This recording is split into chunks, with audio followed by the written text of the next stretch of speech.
So how to hard reset Timi phone model T173G. Okay, here we go. Okay, press volume up and power button.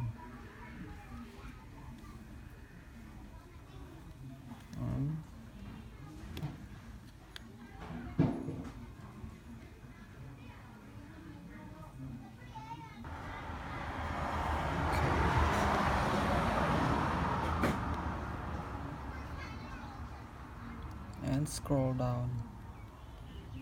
Okay, this and press volume up. Okay, wait until it restart.